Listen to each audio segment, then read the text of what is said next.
Tiada kata secantik bahasa untuk ku puji adinda.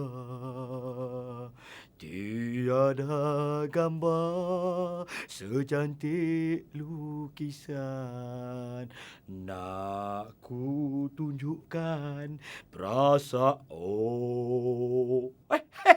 Ada orang tengok. Alah, malunya.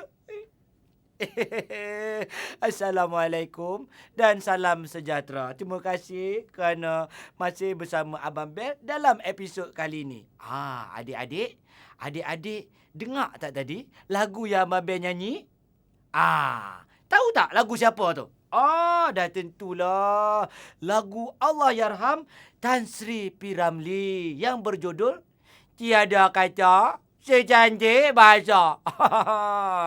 Bila sebut lagu-lagu lama ni, Abang Bel teringat pada seorang cikgu.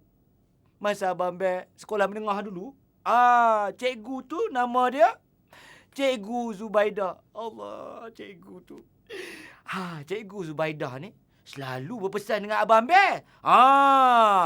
Abang Bel masih ingat lagi. Ada 2 pesanan yang sampai sekarang Abang Bel tak boleh nak lupa. Pesanan yang pertama. Bel, tiada kata seindah bahasa. Lagu P. Ramlee ini memang indah. Tapi indah bukan hanya pada wajah. Bahasa kita juga mesti indah. Gunakan bahasa Melayu dengan betul. Kita mesti bangga bercakap menggunakan bahasa Melayu. Adik-adik, nampak tak? Ada tanda petik yang dipaparkan tadi. Petik lah. Bukan betik. Betik itu buah. Jadi minggu ini, Abang akan terangkan kepada adik tentang tanda petik. Tanda petik merupakan tanda baca yang berpasangan, iaitu mempunyai pembuka dan penutup kata. Lazimnya digunakan dalam penulisan makalah, karangan, esei, ungkapan, kalimat, frasa, dialog, pembicaraan dan sebagainya. Itulah dia kegunaan dan tempat-tempat di mana patutnya kita gunakan tanda petik. Adik-adik nak tahu tak?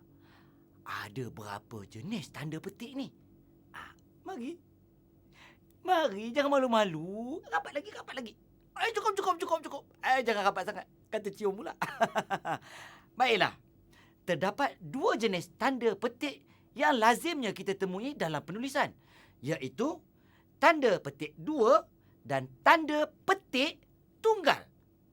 Bagaimana kita nak membezakan kedua-dua tanda petik ni? Mudah saja. Petik. Tanda petik 2 mempunyai 2 tanda pembuka dan penutup kata. Tanda ini juga dikenali sebagai tanda cakap ajuk. Cakap ajuk ialah percakapan seseorang yang ditulis semula tanpa mengubah maksud asalnya. Fungsinya adalah untuk merakam atau menulis kata-kata yang diucapkan oleh seseorang. Contohnya, jangan bermain di situ, kata Ali kepada Kok Seng. Manakala tanda petik tunggal pula mempunyai 1 penutup dan pembuka kata. Tanda petik tunggal ini digunakan dalam ungkapan yang telah ada tanda petik. Contohnya, apakah pendapat anda setelah membaca puisi Kemakam Bonda karya Usman Awang? Tanya Cikgu Rahayu kepada Parvati. Sekarang adik-adik dah faham kan? Apa itu tanda petik 2 dan tanda petik tunggal? Tak susah kan? Adik-adik, ingat tak? Cikgu Zubaidah ada pesanan yang kedua. Sekarang ni abang nak cerita pesanan Cikgu Zubaidah yang kedua. Abang sebenarnya ingat lagi pesanan Cikgu Zubaidah tu. Tapi sebenarnya pesanan Cikgu Zubaidah tu abang ada tulis kat dalam buku. Jadi sekarang ni abang kena cari buku tu dulu. Boleh tak adik-adik? Tunggulah kejap. Abang pergi cari buku tu dulu ya. Kejap je. Nanti abang datang balik.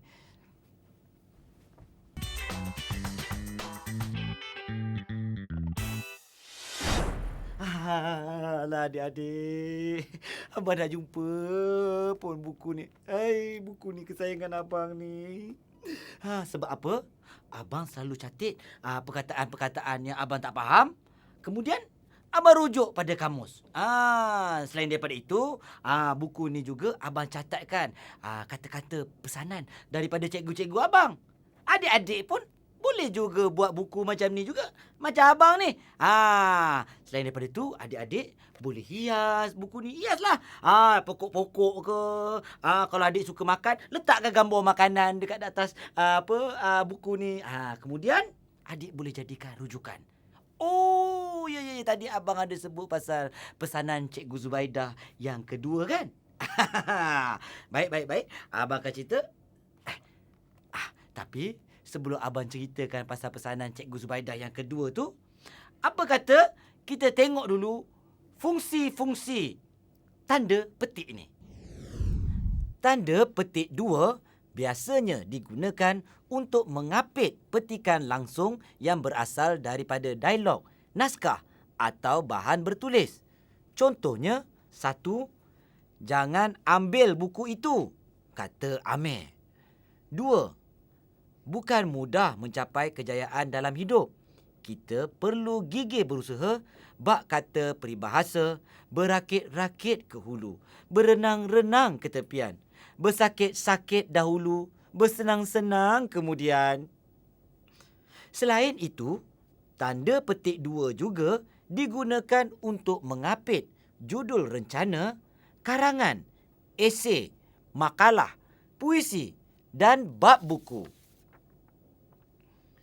Contohnya, novel Senja Kala adalah karya Baharudin Kahar. Tanda petik 2 juga digunakan untuk mengapit istilah ilmiah yang kurang dikenali atau kata yang mempunyai erti khusus. Contohnya, morfologi ialah bidang pengkajian struktur, bentuk dan penggolongan kata. Tanda petik 2 turut digunakan sebagai penutup mengikut tanda baca yang mengakhiri petikan langsung. Saya dah sampai, kata Mimi.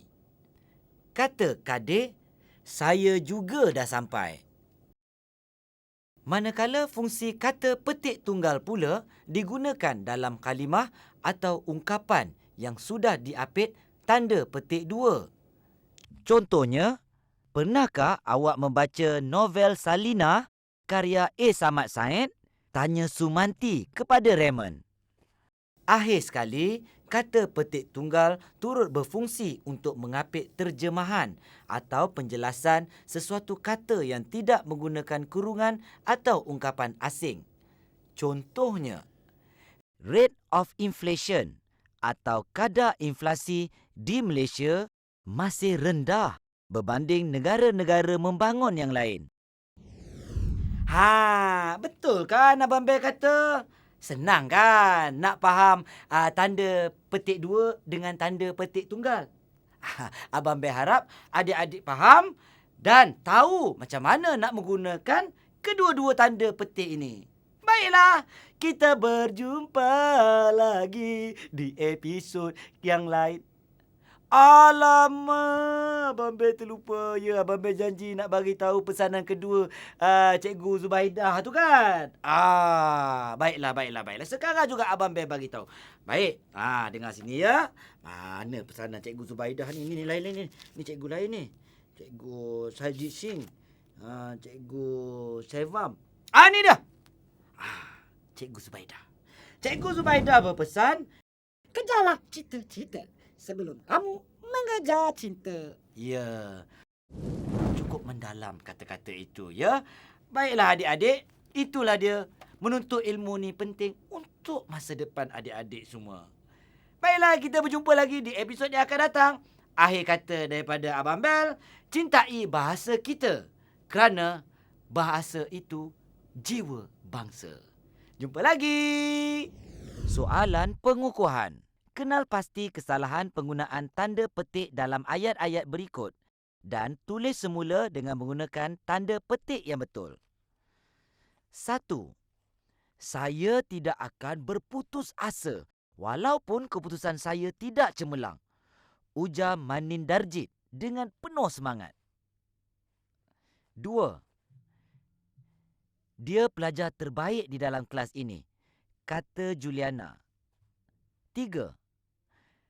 Kata Cikgu Vincent kepada muridnya, saya harap awak terus berusaha dan buktikan awak boleh berjaya. 4. Bidang antropologi ialah satu cabang ilmu sosial yang mempelajari tentang budaya masyarakat. 5.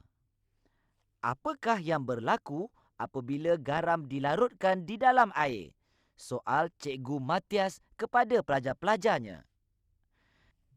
Mazlan tidak pernah jemu membaca novel Ranjau Sepanjang Jalan, hasil tulisan sastrawan negara Syanon Ahmad.